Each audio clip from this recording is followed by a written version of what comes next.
Now, Rock Talk with Mitch Lafon. Here so we get all this, because I know you start right at the beginning, so I don't want to miss anything. But you don't want to miss nothing. The salutations are always the most energetic and spontaneous, instinctive, and primal. So let her rip. You want spontaneous, instinctive, and primal, you're on the phone. You're on the intergalactic global technology with the gonzo master of all things instinctual, primal, spontaneous, ejaculation of truth, logic, and common sense. I made the mistake once of doing an intro with you, and you went, we did 10 minutes of hellos, and you went, but I've already started. And I was like, God damn it. Do it, Mitch. So how are we? Are we doing good? Do we have a primal scream erupting within? We do, and I'm loving the new music, and of course, Detroit Muscle. What a perfect name, by the way. Comes out later in 2022. And as we say here in Montreal, bonjour, Mr. Ted Nugent. How are you? Bonjour, oui, monsieur. How be we? Are we living the Canadian dream with all piss and vinegar and mucho gusto? Yes. By the way, Mitch, you just said and runaway inflation. Title, Ted Nugent, Motor City Muscle. But let's be honest. Will anybody someday, other than you, finally admit that the titles of my albums and my songs are so damn cool? Intensities in 10 cities, yes. Double Live Gonzo, Crave Man.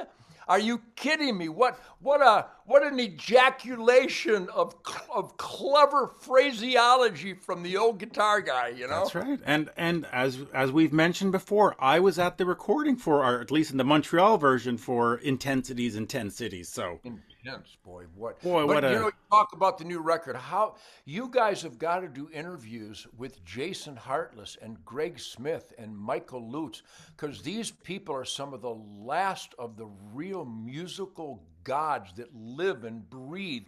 And I'm down for it. The unleashing of the founding fathers' rhythm and defiance and the groove and the tightness of a James Brown and the Motown Funk Brothers.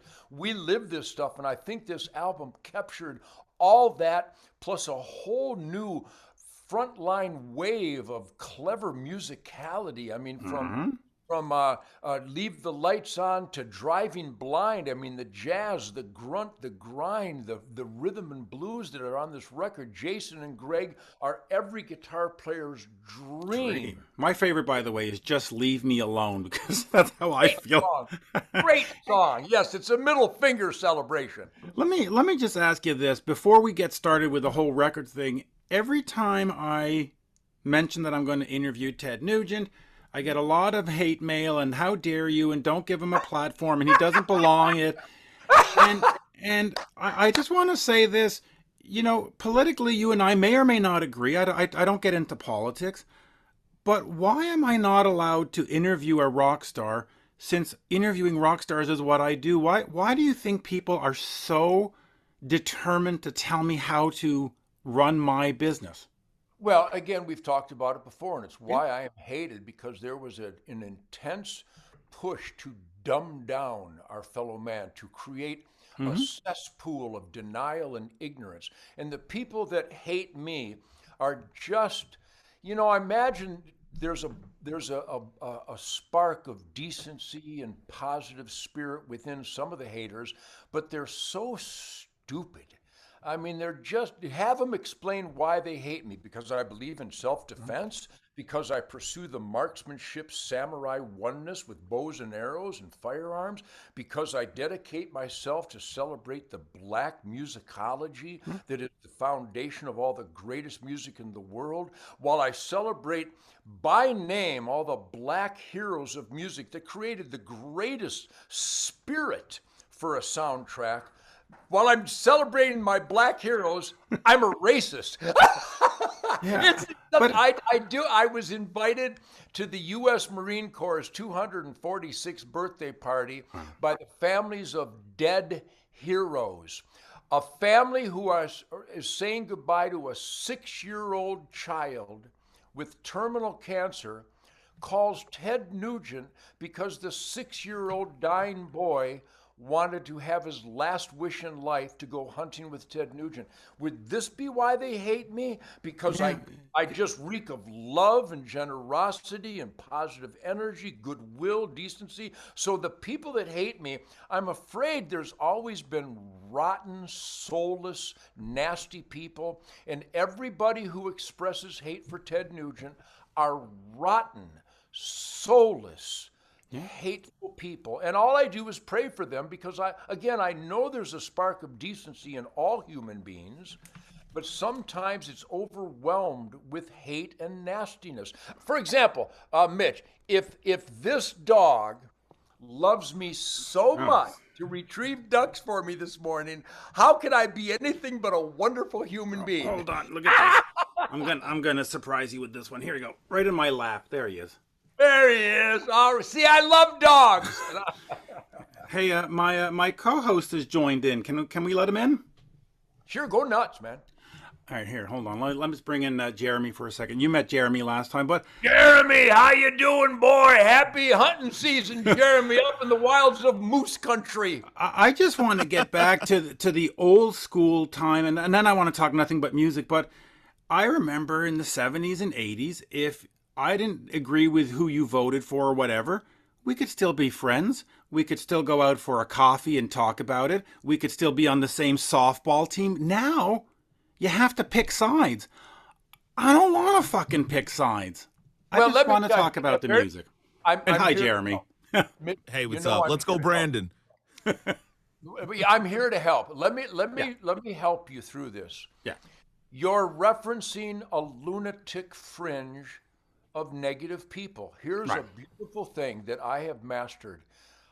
Not only do I not ignore them, they never enter my life. I know there's nasty, hateful dirtbags out there, and it just has no influence on me. I'm surrounded by such unbelievable, loving, giving, generous people in the arena who put their heart and soul into being the best that they can be. That describes you and Jeremy, or you wouldn't do this. And again, I don't care. I've never judged on anything except content of character. Punctuality is equally important, but content of character and spirit.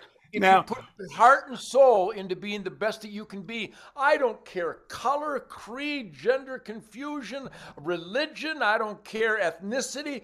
Nobody I know gives a rat's ass about anything except positive spirit, goodwill, and decency. Absolutely. So ignore the negativity, because I got to tell you, it is not a force to reckon with. It is virtually inconsequential. And just to speak to the point of punctuality, Jeremy was waiting for the oncologist to call his grandmother, and that's a true story. I'm not making that up. Yeah. That's where goodwill and decency comes in. Jeremy, I love you. In fact, right. I toast you with my average breakfast. I'm having a banana because I am a chimp. Is that your average breakfast? You just have a banana? Yeah, banana. I just had some backstrap, some Texas whitetail backstrap, singed in olive oil with a little garlic and butter. But I always have bananas and oranges, and I have a good slug of coffee with some real heavy cream and some cocoa butter.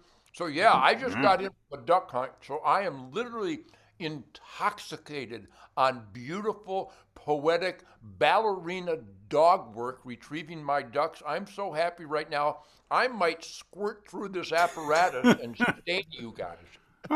Hey, Jeremy, out on the reservation in Kahnawake, do they have a hunting season? Are you allowed to hunt on the reservation? Well, it's year round, and also a lot of the hunters, they'll go up north into the bush, like about an hour up north, and we call it Jorodo. It's kind of like a Kahnawake light, like up there. It's kind of like they couldn't give us all of our land back, so they give us a small little parcel outside of a small little French town up north, and it's all bush and all wooded areas. So a lot of guys go up there to do all the hunting. Well, and we're taking Ted hunting. That's what we're gonna do. It is a very special time of year. My family and my friends, we have how about the song American Campfire on the record? Let's get back to Detroit Muscle. That's what we're here for. Great record. Jason Hartless, Greg Smith, Michael Lutz, Tim and Andy Paddlin, my team, Linda and Doug, everybody around me, my God, is it absolutely grunting, primal, organic, real, natural rhythm and blues and rock and roll, or what? It's muscle. It's a muscle record. So talk to me about these songs and where they came from, because you listen to Come and Take It, obviously written in the last year because it talks about what's going on and you know, your rights and stuff. Are most of these songs brand new in the sense that they were just written in the last year or so? Or are these been sitting around for 5, 6 years, 10 years, and you say, hey, you know what? It's about time we record them. Where did these 11 songs? Well, obviously the Star-Spangled Banner is from. I just wrote that one. Yeah, that's brand new. Never heard that one. Never heard that one. Yeah, it'll be big in all the stadiums. That's a good inquiry because I am consumed by the creative process, but with me, it's really not a process. Right. People always ask me, so how do you go about writing a song? And let me clarify. I've never written a song. I've never sat down with pen and paper. I always have a guitar handy. You can see the mighty Birdland behind me. Yeah. I play my guitar every day. And I don't write songs. I don't compose songs. I ejaculate them. I play my guitar, and these grinding, soulful, inspired Motown funk brothers, James Brown, Wilson Pickett, Chuck Berry, but we've talked about this before, all these black heroes that I still listen to this day, they go through my system, and my hands find their home on the guitar. And for example, to answer your question specifically, the song Alaska has been around for over 20 years. That's a song that I spontaneously wrote on an Alaskan safari many, many years ago, just at a camp. I had an acoustic guitar, and that lick came about, and I don't know what this. Oh, we're getting the guitar again. This is my favorite part of every TED interview. Well, you know when you got to.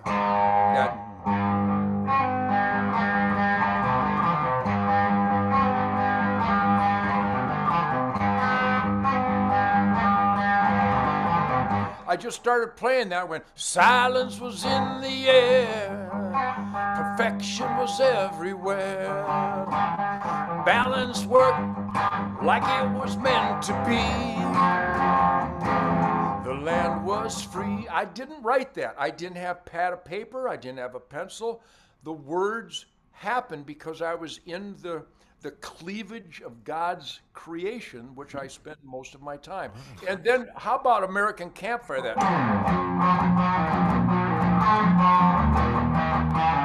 I just went, everybody loves the American Campfire, don't you hear it calling your name? I didn't write a thing.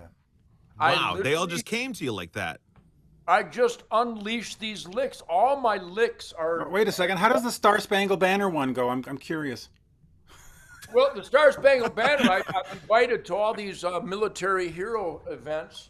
And, I mean, how can you not be inspired when you're surrounded by not just the heroes and their families, but most poignantly and most emotionally inspiringly, flag-draped coffins.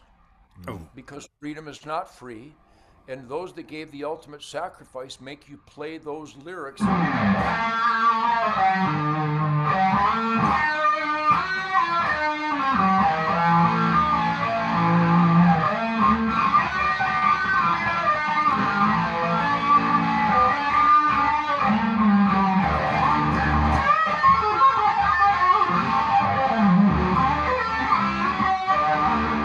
So again, sounds like freedom to me. I'm a musical monster. I duck hunted this morning. Happy Sadie and Coco just performed duck hunting retriever miracles, and I'm shooting real good. I got a samurai thing with my shotgun and my bow and arrow, and you're so cleansed when you're in functioning with God's miraculous creation for Thanksgiving every day of my life, that when I get back into the man cave cuckoo's nest, I grab the guitar and shit explodes. Flames come out of my ass because I am so pure. I have no baggage. I have no inhibitions. I have, you know, like the samurai guy, when Tom Hanks in The Last Samurai was trying to become a samurai, the samurai master went, too many minds. In other words, the best shit in life happens spontaneously when your instincts cause an occurrence. And that's the best way to describe my songs. And I know some of my songs, Wango Tango, and some of the songs are fun and cute and silly and crazy, but they're performed as if it's a lifeblood soundtrack. And that's what Jason and Greg do. And that's what Michael Lutz, the Smoking in the Boys Room, Brownsville Station music nut, and Tim and Andy Paddle, and these guys live music. They still listen to James Brown live at the Apollo. So all that channels into our unleashing of these songs in the studio. So the only song that isn't brand new is the song Alaska. And a buddy of mine in Alaska says, "Hey, Ted, are you ever going to record that Alaska song?" And I went, "You know what? Yes. Maybe I should. It's time." Yeah. So it's time. So yeah, I'm so proud of the diversity within the record, but mostly the pounding, the authority that Jason and Greg bring to it, and that Michael Lutz makes sure that we focus on. Do you know that all 10 songs were recorded in 2 days? Which is the way it should be. Listen, I love Mutt Lange, but his approach of taking forever and doing, 87 takes of a hi-hat. Never happened. Never happened in my life. No, well, one thing I want to know is that, talking about the guitar and all these songs, and the importance of the Birdland, just talk about that for a second, because would these songs be the same without that guitar? No, are you kidding me? These guitars, I don't know, how does it sound over this technology? Does it sounds like great. Well, there's a little bit of high gain going on, but it sounds good otherwise. I can fix that. I like high end, but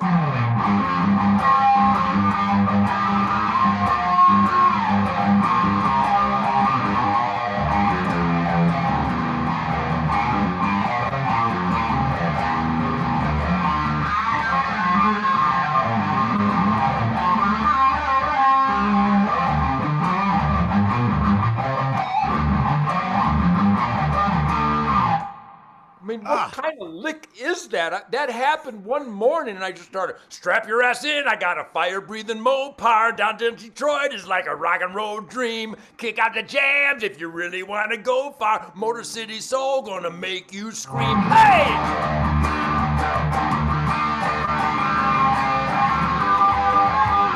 I mean, nobody goes, I'm the only guy who plays shit like that. So it's all spontaneous. It's like the best things in life should happen. Yeah. The music made you do it, right? I mean, the music. I think sex. If you plan sex, it's not as good if sex compared to when sex happens. Yeah, I agree. Is that how you approach the song making process? Because you put up Shut Up and Jam and the music made me do it, and you're still very active. You're still making new music. Is that sort of the schedule when it comes to your head and it comes to your fingers? It's just like, all right, we're going to hit record? Or do you have we put one out in 2018. It's been 3 years. And is it just sort of magical or planned? It is magical. I'm a spiritual guy. I combine maximum physics with maximum spirituality. And again, it's that Aboriginal hunting lifestyle that keeps me tuned in to the foundational pulses of creation and life that I cherish so deeply, which again is why I've been clean and sober all my life, because that's the best way to cherish another gift of another day. So I'm so busy and active. I mean, I'm a grandfather, I'm a father, I'm a cop, I'm a farmer, I'm a rancher. I never turn down charity invites or opportunities. I train with the Navy SEALs and the Delta Force on the handgun range. Archery is such a samurai definitive focus of oneness with one's inner spirit while demanding physical muscle memory confluence with the spirit. So I'm always unleashing new licks. I got so many songs right now. I could go in the studio tonight and make a whole nother record. But because I think we agreed out last time that the greatest philosopher that ever lived was Dirty Harry. when he said a good man knows his limitations. Also, well, do you, punk? I don't know which is my favorite quote, but anyhow, I do know my own limitations, but I can't wait to get in my tree stand tonight with my bow and arrow and my wife, Shemaine. I can't wait to go to the other duck pond tomorrow morning with my dogs. I will play my guitar today. I'm doing a couple of more interviews. I've also got to fix one of my trucks. So I'm a hands-on, I'm a Motor City Madman, Gonzo liver. I'm so alive that, yes, I could record an album every year if I wanted to. Wow. But the best music will happen if you're alive. If you pursue omniscience, a higher level of awareness, which is what bow hunting is. If you don't have a higher level of predator awareness, you're going to end up buying chicken. You got to be tuned into your life and your pulse in the world to get close to an animal and kill it with a sharp stick, while you're balancing the herd and balancing the environment and feeding your family and your neighbors and all the soup kitchens I donate to, the greatest, most nutritious organic protein on planet Earth. So these are consuming endeavors. So the music will happen when I go, Greg, Jason, Doug, Michael, we got to go to the studio. I can't hold it back any longer. I'm about to explode. I got Get the song tape. that you guys are going to love. It's called Skinny Bitches, and it's really a beautiful love song. So there's so many more music coming out of me. But again, I got so many other things that absolutely drive me wild, that if I continue to pursue the things that drive me wild, the music will remain pure and wild. And so I think that's why I appreciate my songs. I think that's why you appreciate the songs. Yep. Jason and Greg can't wait to record them. And there's a real positive energy surrounding my musical unleashing, my musical ejaculation. What a great term. What a great term. By the way, let me quickly ask you about one of your greatest rock moments in your career that had to do, of course, with a Canadian band. You had a cameo in Nickelback's Rockstar video. How cool was that? I mean, come on. There's another band that gets a lot of hate just for being damn fucking good. They're damn fucking good. What a great band. And Triumph. Where's Triumph in the Rock and Roll Hall of Fame? They're in the top 1% of musical forces in the history of the world. Yeah. And nobody gives them credit. So, again, it's a scheduling thing. I only have 24 hours each day. Damn it. And I got to get at least 7 or 8 hours of sleep, or I'll play country music, and that's horrible. Just think of the curse. I don't play country music because I still have a dick. Anyhow, what are you listening to these days? I mean, you came up in the era of Pat Travers and Eric Clapton and Aerosmith and Kiss, and were you ever into any? I mean, do you sit around and listen to Journey? I don't. I love Journey. Neil Sean's amazing. Hundreds of concerts with Journey and Kansas and Cheap Trick and Aerosmith and Kiss. You did the Kiss Skid Row tour when was that? Since I think 74 or 74. Yeah. 75. My point is, I love all that stuff, but hear me. You can tell that I'm an extremely energized life liver guy. I carpe diem. I have life in a stranglehold, shall we say. So as much as I cherished and wallowed in the spirit of watching Foreigner and ZZ and Van Halen and ZZ, and I love all these outrageous black influence rhythm and blues rockers. That describes all of these guys. Yep. That I am so into the music.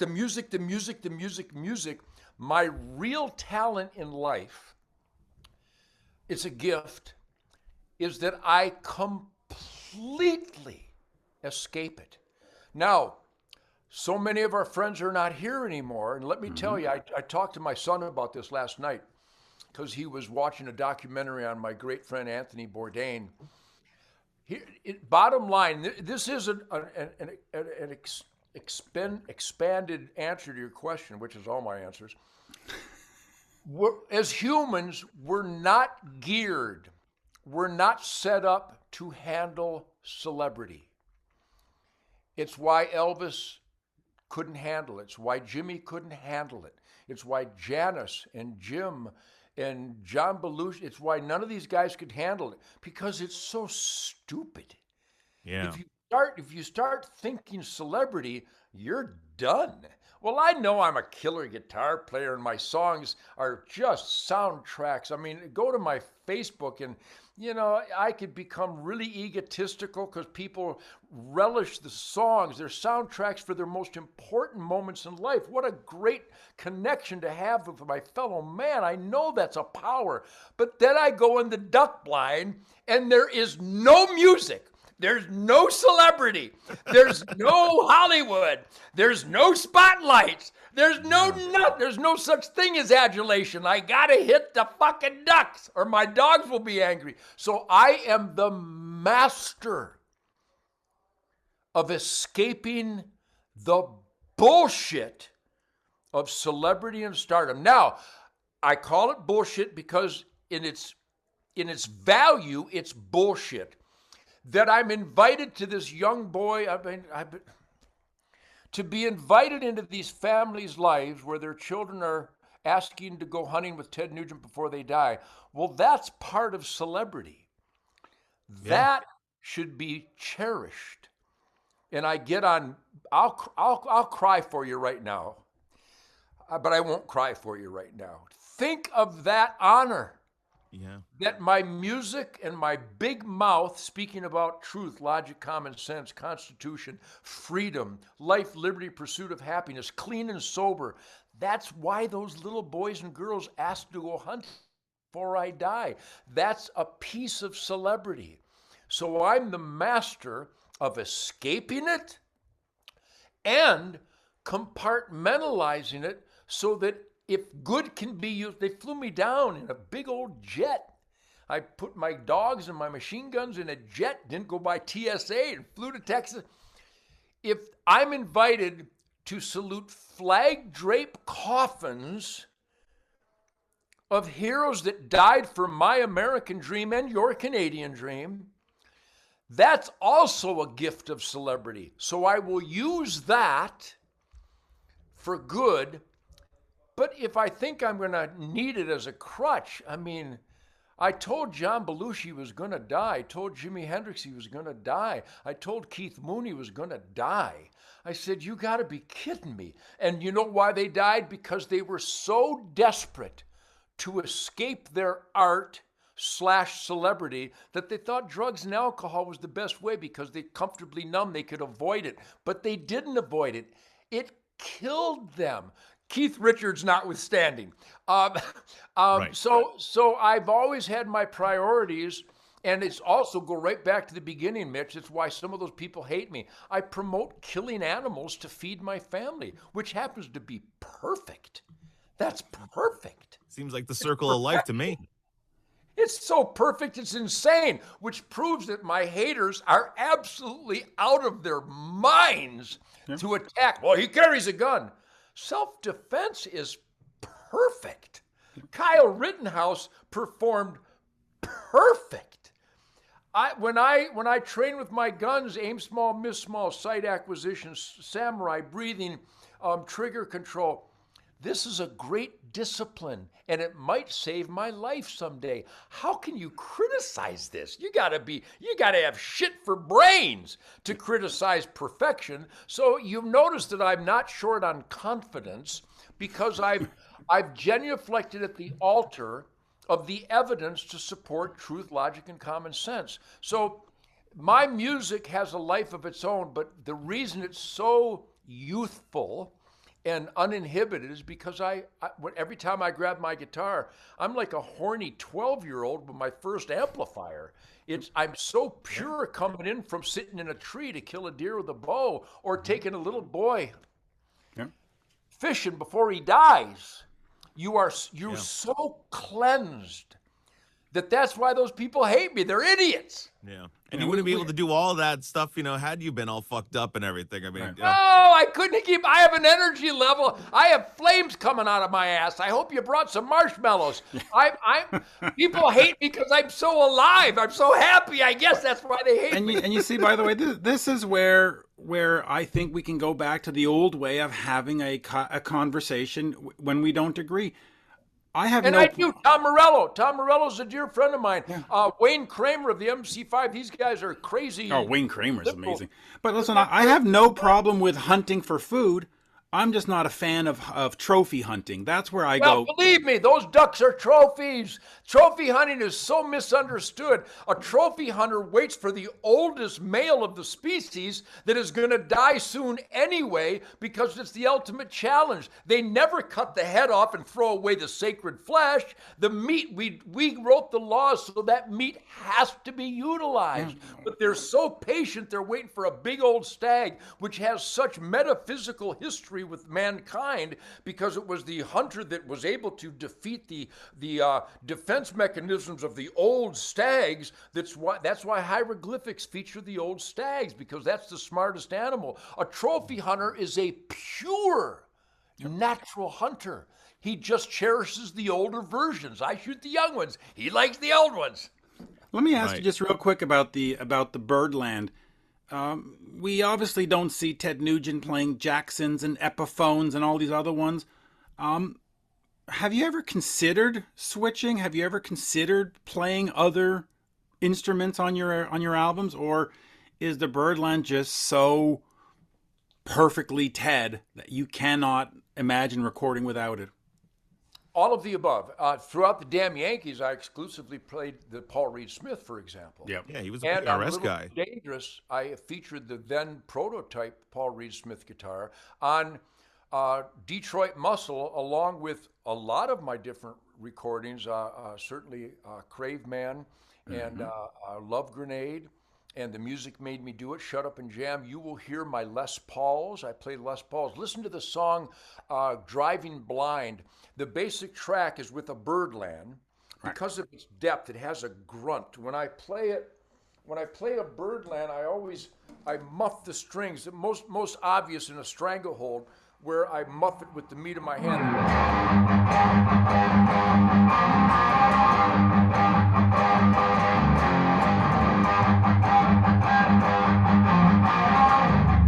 I mean, come on. Yeah. How do you not want to have sex just with a brief moment of that stuff? But you also have to do that with the Birdland, because if you're playing at high gain because of the hollowness, it'll just feed back like a motherfucker. So you yeah.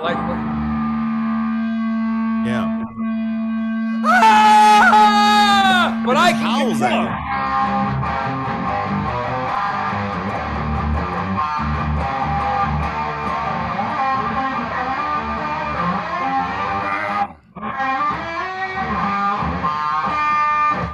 By the way, Jeremy, I've played this for you before, but ergonomically, my muscle memory found this, where my hand is right off and on the bridge, and that's where I get the whole.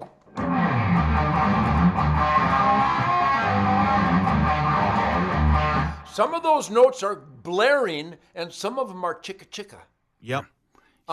Because it's only from playing nonstop every day for the last, is it 65 years? Now, I've had the Birdland since 1965, but I started playing like that because of Bo Diddley.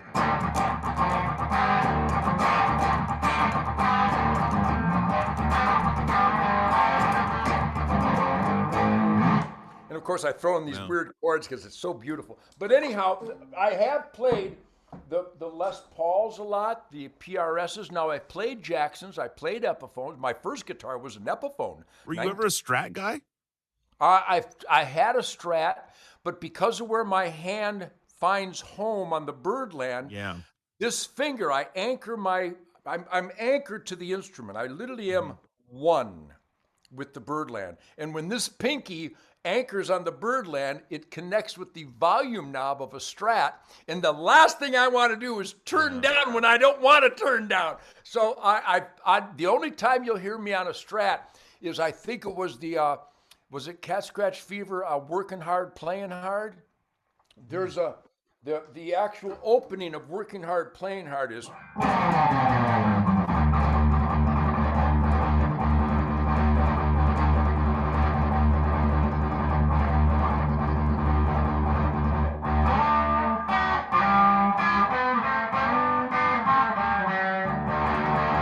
That whole. That's on a Strat. That was a 19. It's got the surf sound to it. Yeah, that's a 19. I can actually make my Birdland sound like a Strat by playing close to the bridge and having the volume backed off. So yeah, I'm an adventurous guy, but you know, my favorite handgun is on my belt.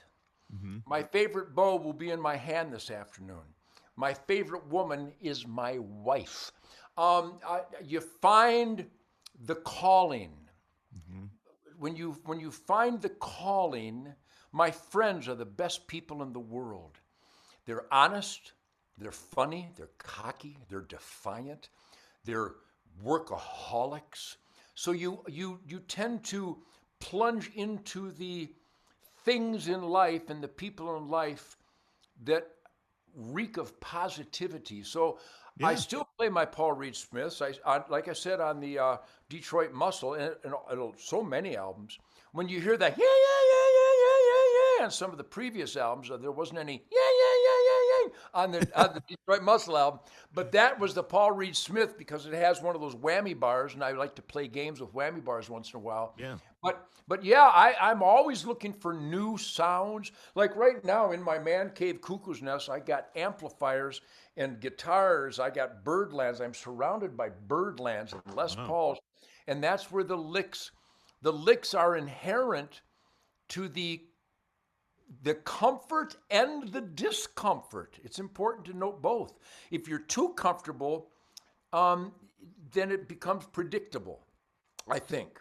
Yeah. But if you push tones and sounds, and where I stand next to the speakers, like you just said, Jeremy, that fucking Birdland, it'll feed back your face. It just comes unleashed. Yeah. But you can learn to use it, which I've done to quite an accomplishment because the Birdland feeds back, especially at the volumes I play. Yeah. Are you still using like analog amps with cabinets, or are you going like virtual? Well, no, I'm playing through. I got a Fender. Boy, what a great question. And here's a great answer to a great question.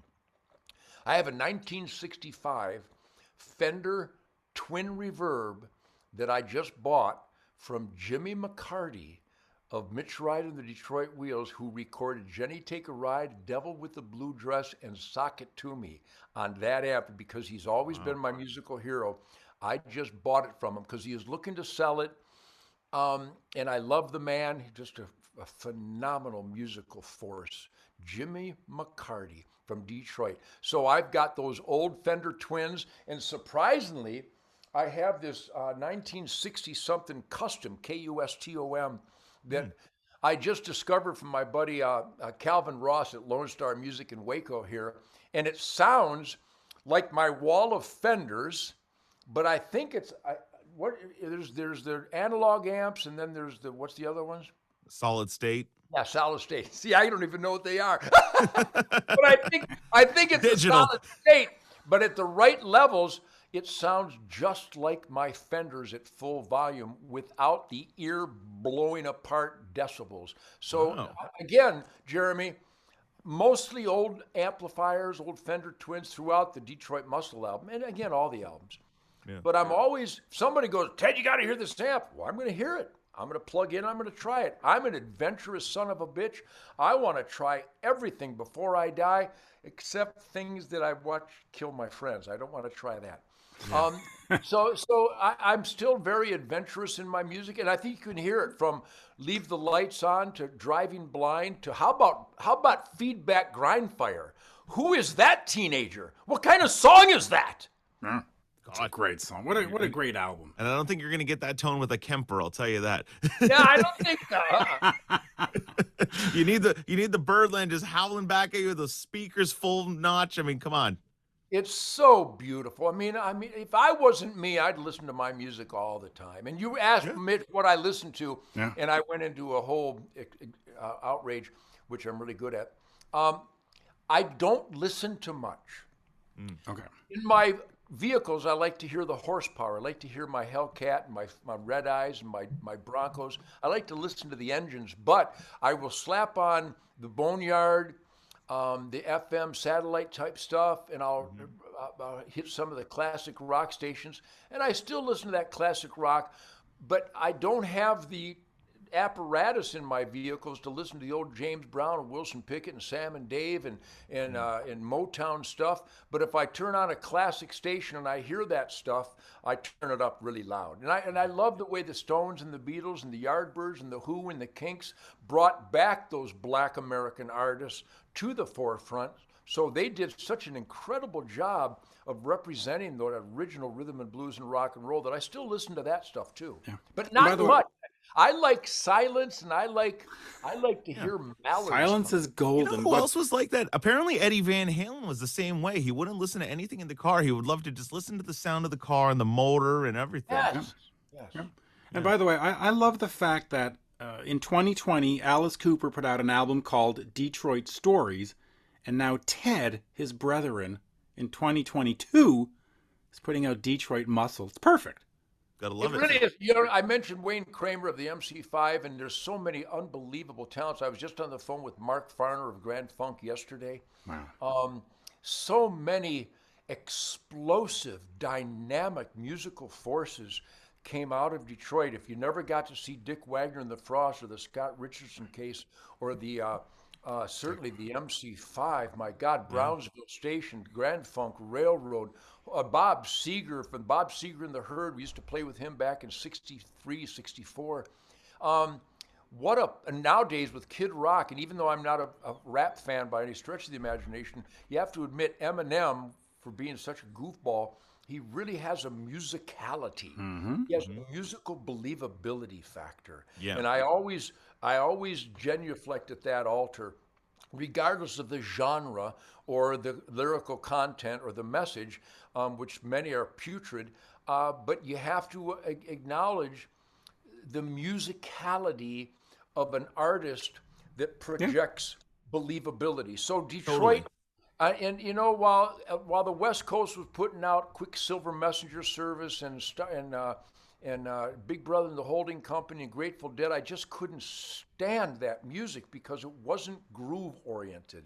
I don't think they ever had a discussion about playing tight, even though they were influenced by the Chuck Berrys and Bo Diddleys and Little Richard.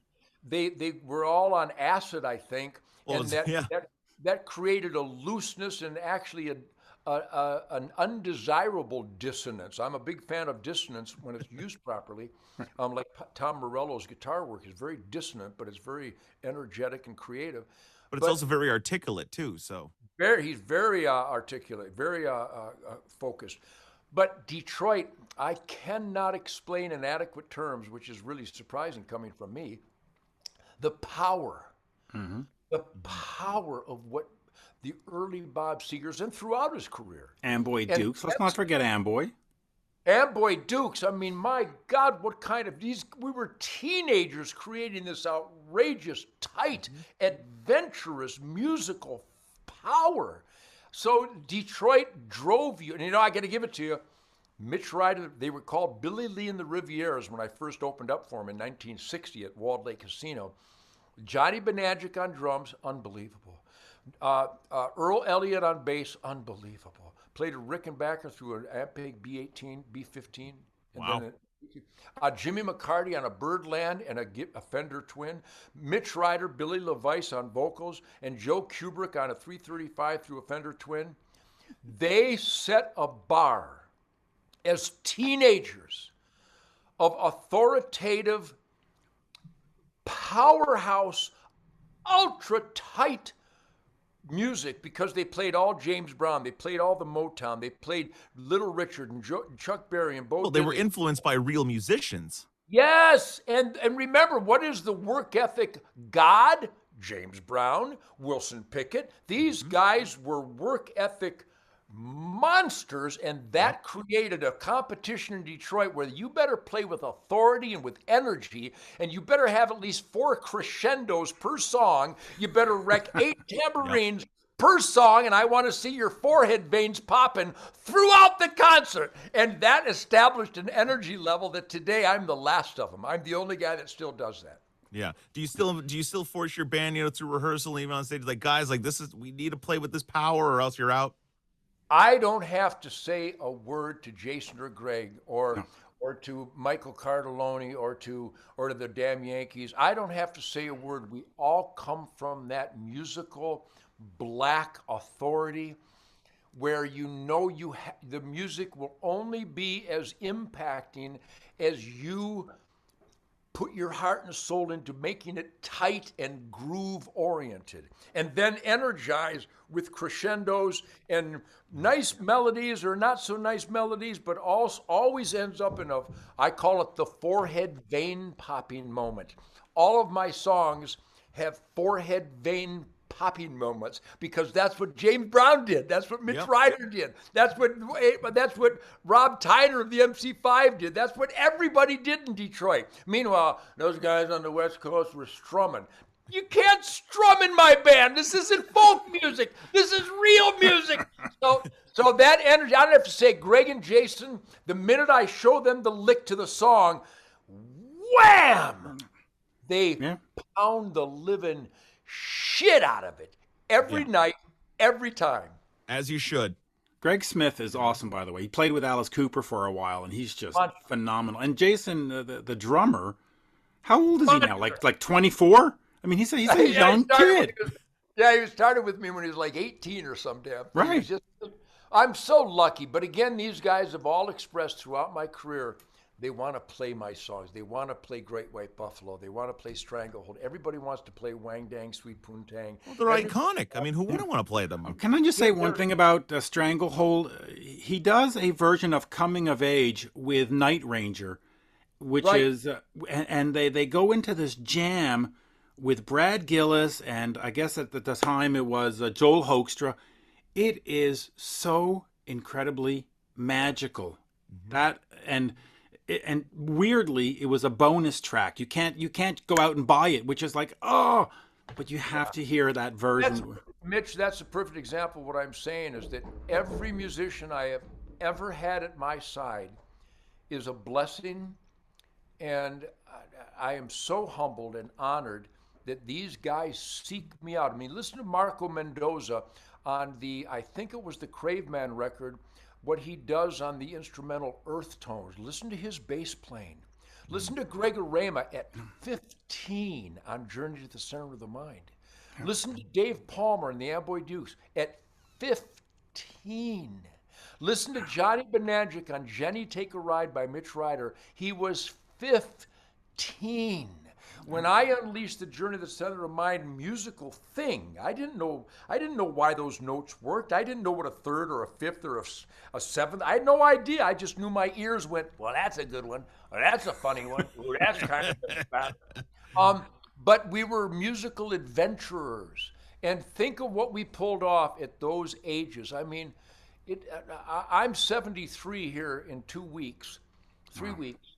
And I am still so blessed to have these talented monstrosities like Greg and Jason at my side. What a force to celebrate every day, huh? It's just amazing how sometimes, like look at Jeremy over here. He started in radio at 15. Yes. It's unbelievable. Well, when you have a call, we talked about this a moment ago, the calling. When people go, well, how can you learn to play guitar like that? Every day, you have to explore the instrument. How can that instrument become an appendage? Not just a physical appendage, but an uncharted, road less traveled, preferably no road ever traveled, weapon, tool, instrument of expression. And if you either live it like a maniac, it's just not going to happen. It's like archery. I imagine it's like golf. My grandson, Jack, 18, golf champion of Michigan. He's got to hit the right dimple with the right spot of the iron, and with the wind, you know what I mean? There's a oneness that when you accomplish that, when you identify, pursue, and accomplish that oneness. I got welders that are like that. Those are the greatest dealers in the world. I got welders that are maniac, mad scientist welders. Their welds are artwork. So it can come in any endeavor, what you guys do in your media, what you do in your radio. Look, I'll give you an example. I used to have this program director, French guy from Paris, like proper French guy. And he put me into his office one day, and was the best advice I ever got from anybody. He said to me, he's like, Jeremy, you need to fuck the audience. You need to penetrate her with your voice. You need to make her feel something. You need to fuck her good. And I was like, I get it. Yeah. Wow, he must have been a member of the French Revolution, because I don't think those guys that give up and throw up the white flag think like that. God bless some good Frenchmen, huh? The only one I liked. Jeez. Oh, my Lord. Ted, always a pleasure. And, listen, I got to see you in concert in 79, 80, and at that time with the bow and arrows and the swinging. And I think I saw you on tour with Deep Purple, too, like in 2004 or something.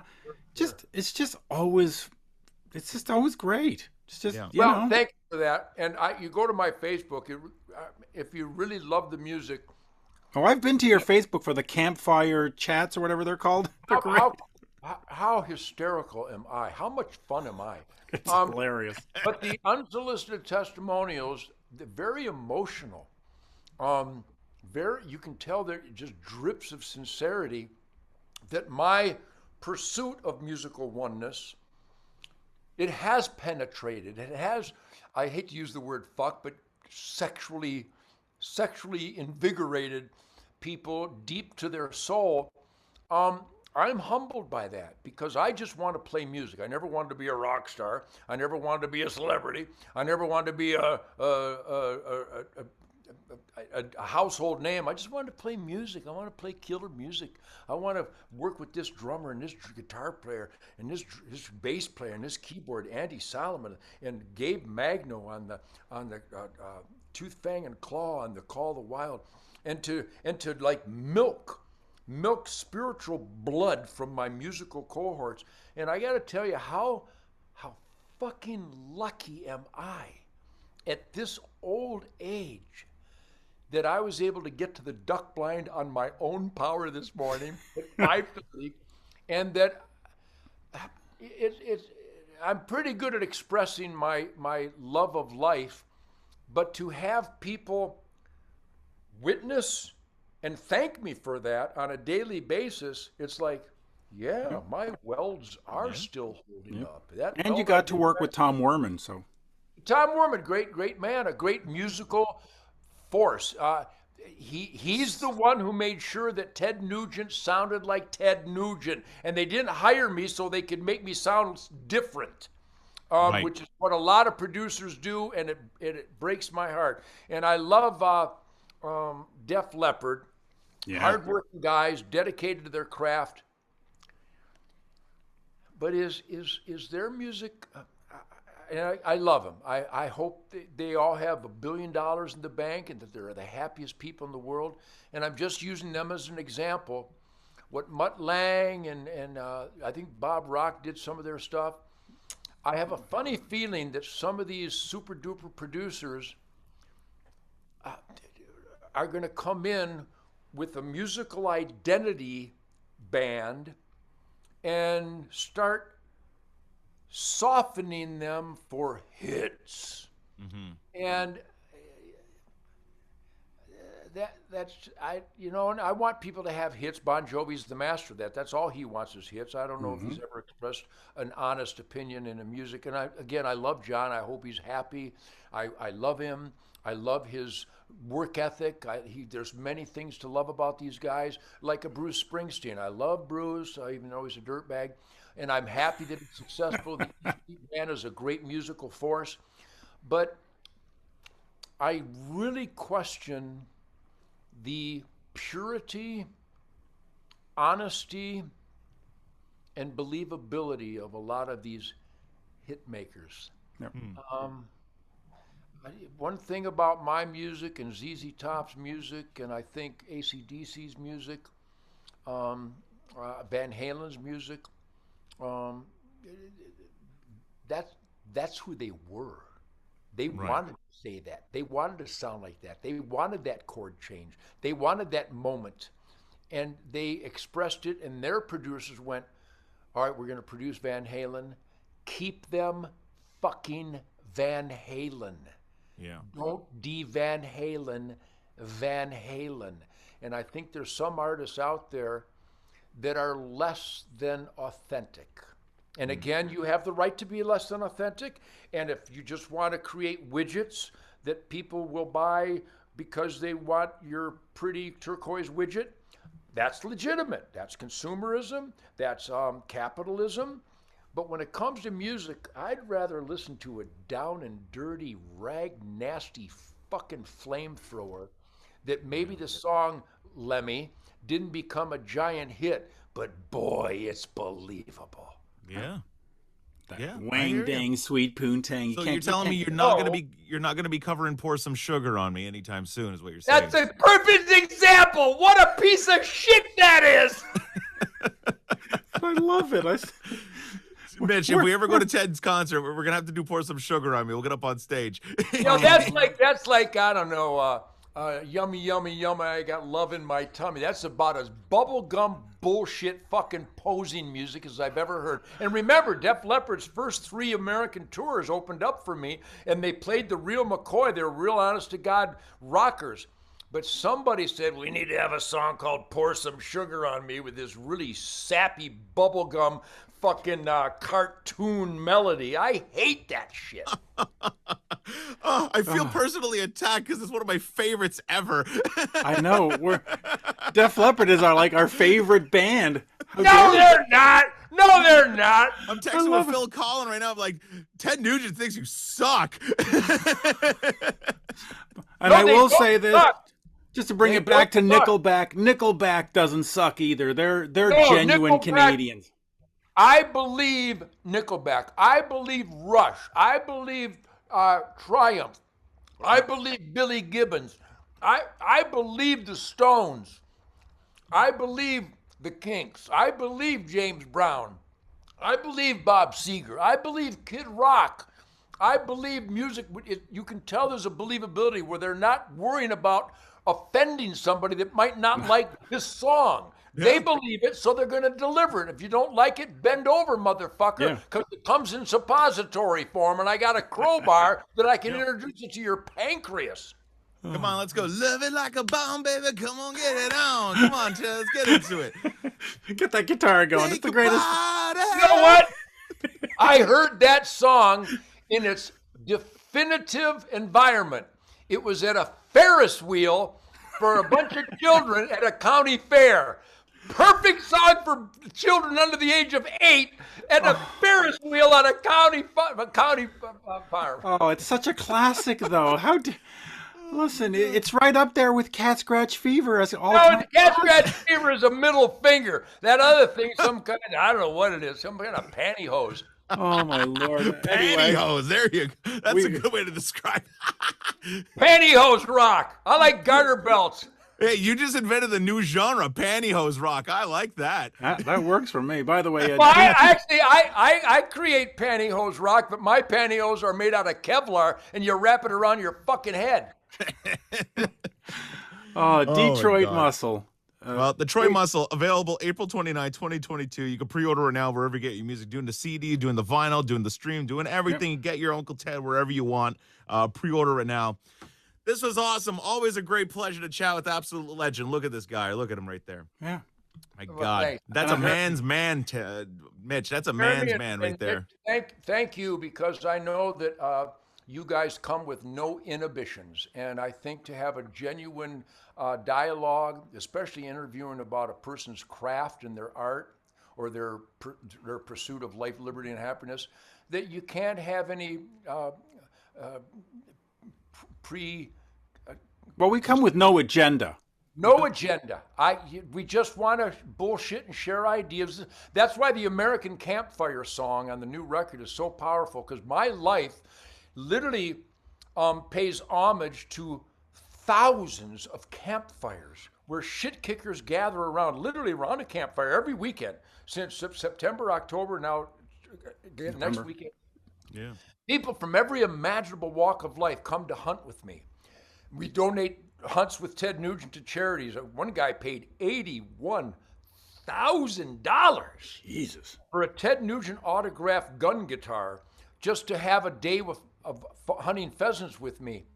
The point being is that these people come to my campfire and have no baggage, no agenda, no inhibitions, no preconceptions of what is going to happen. It is an unleashing of total unfiltered honesty. So when I express beliefs and observations and the evidence to support those beliefs and observations, it comes from a lifetime of that omniscient pursuit of situational awareness to listen to people. I know I overwhelm with my answer. My answers are 1,000 to 1 with the question because I really have a lot to say and we only meet once a year. But they're articulate and in depth. But in depth, yes, and they're believable because I don't have to candy cone it for anybody. But neither do the people at my campfires. So I feed on them. I listen to their observation from Des Moines. I listen to their observation from Montreal. I listen to their life from Chicago. I listen to the guy's life from Minneapolis. And I'm going, wow, I wasn't there, but he was, and this is what he witnessed. Now I'm as good as having witnessed it. Right. Because this guy expressed it, and he could give a shit who he upsets or offends. Yeah. He's going to tell me what he witnessed, what he believes, what he saw. And we're talking a lifetime of this. I started doing this back when I was a teenager. Not very extensively back then, but by the time I was in my 20s, I started having multiple campfires around the country every year. And people get together, and I use the word shit kicker. We're shit kickers. We don't really give a rat's ass what you think. This is what I believe. And this is why I believe it. This is the evidence that I've lived that supports this belief. And here's the results of my belief, and it benefits people. It's good. So I am not expressing Ted Nugent hunches. I don't have any hunches at this point. I have experience, evidence, observation, truth, logic, and common sense, and I think that's why I'm so much damn fun. Yeah. And, I think at the end of the day, in this day and age, especially with social media, I think people will let the things that we don't have in common get in the way of the things we do have in common, and it prevents genuine conversation so much. Oh, I'm looking forward to 2 weeks of being hated on the internet because of this interview. Just by a couple of goofballs. Most people like an open dialogue and like diverse opinions. Most people really respect that. You know that, Mitch. Yeah. But go ahead. I know you take it. And consider it a badge of honor when people attack you for being honest, pursuing diverse opinions and ideas. That person is a bad person. I still believe in the old school, you have to have an open conversation.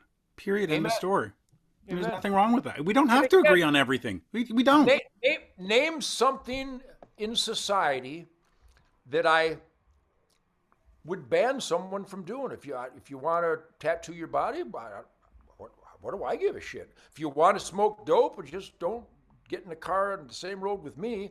If you don't want to own a gun, by all means, don't own one. If you don't want to eat venison, if you want to eat tofu, I could give a shit. I don't care what color. You know what I'm saying? Yeah. So my point is that the people that have a problem with me, they would like to end me. They would like to end the things I believe in.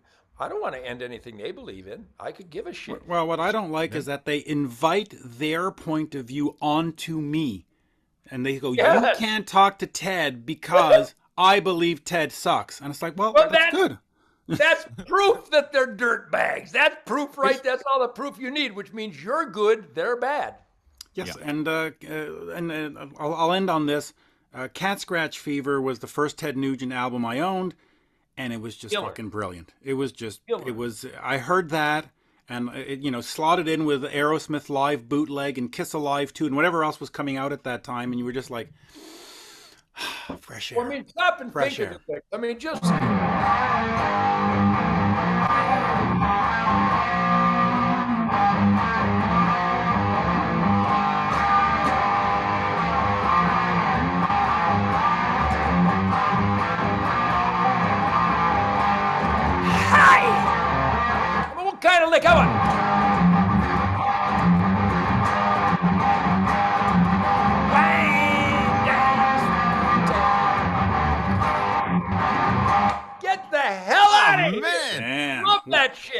Working damn. hard, playing hard. There you go. What a As it great should song. be. What Thank you. I'm so proud of my music and so honored and humbled and proud of the musicians I've been surrounded by. And I'm not even warmed up yet, guys, man. I plan on at least 30 more opening days of deer season.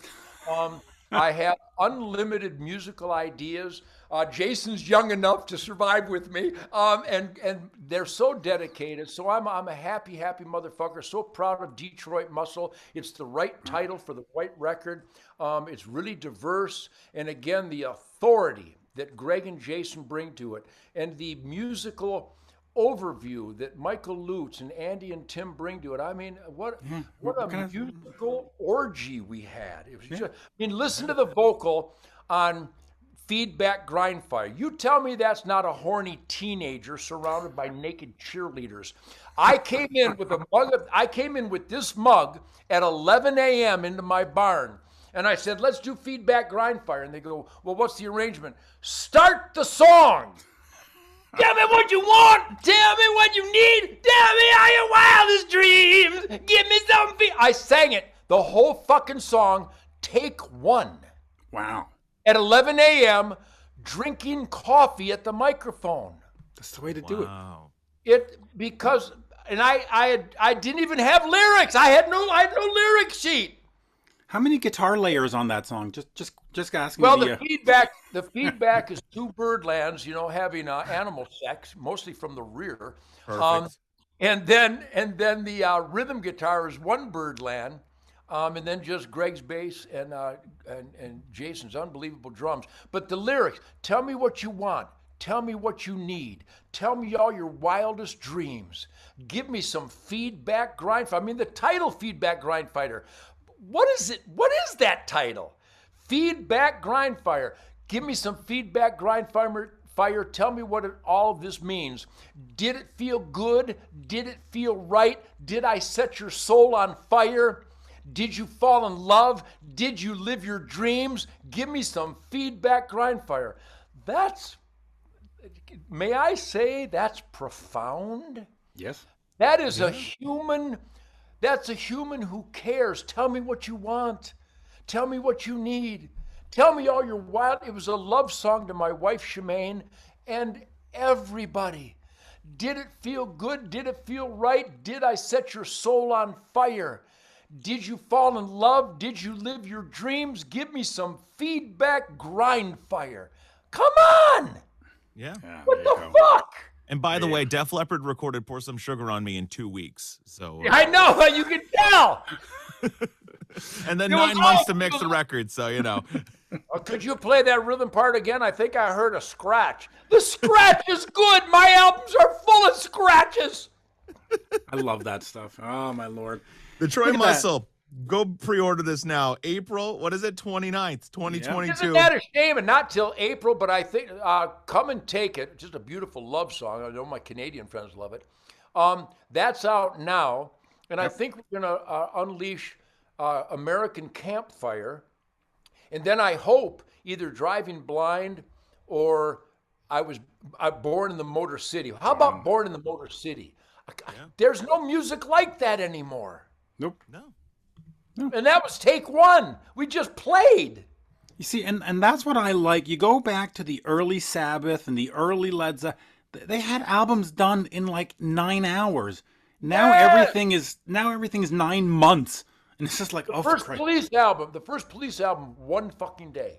Yeah. And that's why they sound good. And my buddy Alan Niven, who used to manage Guns N' Roses, said all the time, there is a perfection in the imperfection. Yes. And that's raw. Yes. Primal. Yes. Savage, authentic, spontaneous. But you can only do that if you are the samurai of your instrument.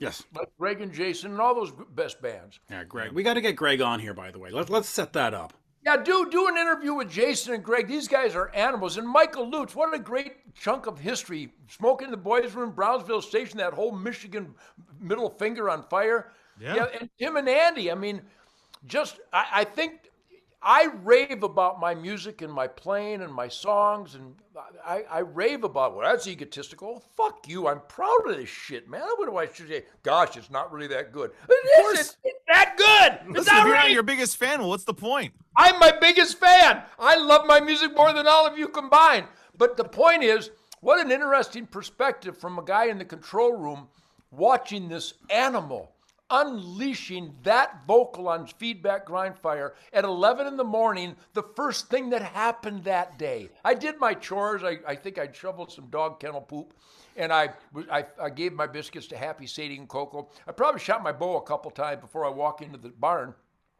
but I was still kind of early morning groggy because we were up late night testing mics and stuff. But to get a perspective of a guy, this old guy, this goofball right-wing hardcore killing machine comes in with a mug of coffee and starts screaming this vocal. I'd like to hear their take on that, because it's very exciting. It's very exciting. It was very exciting for me. I can imagine what it was like watching it.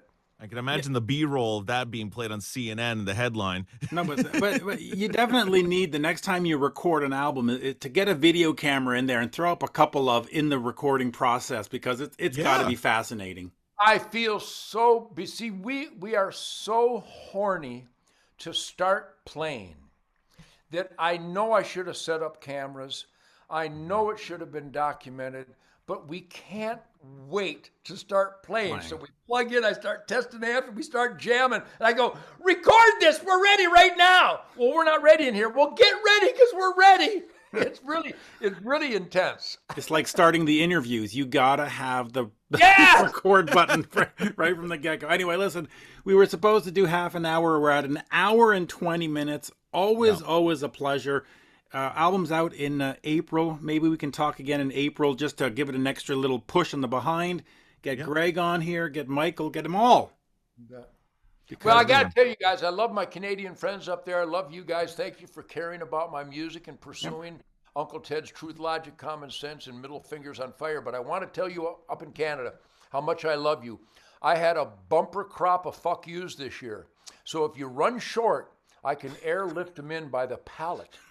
Unlimited fuck yous. I have so many fuck yous this year that I'm distributing them at no charge, because the world needs more fuck yous right now. And no duty and tax if you ship it to the reservation. We're good.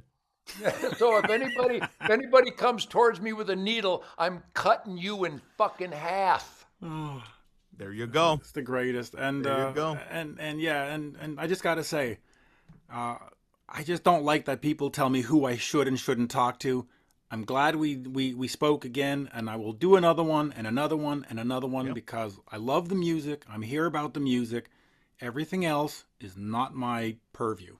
Yeah. Amen. God bless you, Mitch. God bless you, Jeremy. Give all them wild Indians my very best up there. Tell them to eat many moose backstraps, because I'm gonna.